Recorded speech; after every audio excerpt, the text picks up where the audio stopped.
yoga. I wanted to give the morning reflection this morning just because myself, Ajahn Kachana, and Tan Sudiko, and who else was going with us? Oh yeah, Ajahn Sikh. Ajahn Sikh going. 4 of us with Theo driving, and to Jia's funeral.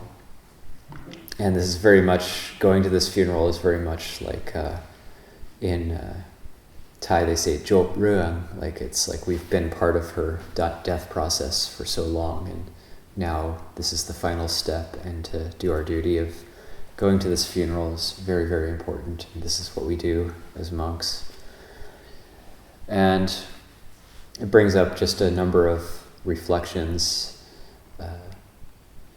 One is, and also reflecting on aging. And if we don't really contemplate aging, we're really going to suffer a lot later on. And this reflection was coming up based on a few conversations I had with people yesterday. And I've seen examples of this, where the reality of the dangers of not contemplating aging.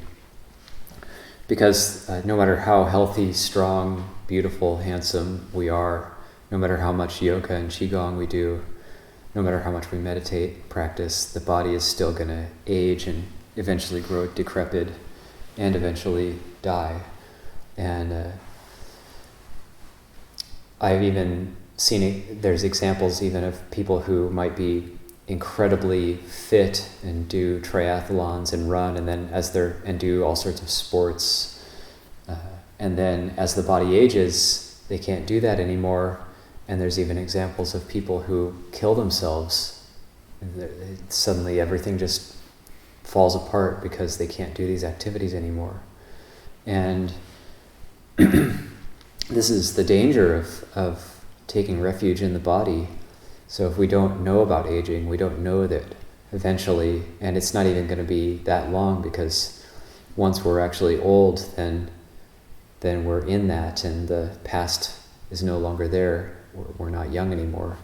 So this is a big danger that we have to contemplate.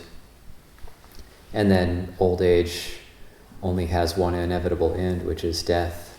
So very, very important to get our mind around these things, contemplate these things, and not shy away from this type of a contemplation.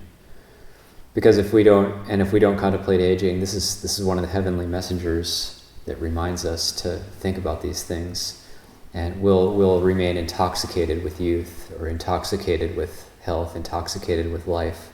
These are the 3 intoxications that, for the prince Siddhartha, before he left the palace, these 3 intoxications passed away, which caused him to become a samana. So a samana is one who is freed from these 3 intoxications. When the bodhisattva saw the aging person, his all intoxication with youth passed away. And when he saw the sick person, the intoxication with health passed away. And when he saw the dead person, his intoxication with life passed away. So to become a samana, we become incredibly sober, being free of these 3 intoxications. And that allows us to face these things gracefully, with dignity, these inevitable truths that happen in life. So just something to keep in mind, something to think about all the time as a backdrop for whatever activities we do in our life. And it's incredibly important. So I'll leave that for reflection this morning.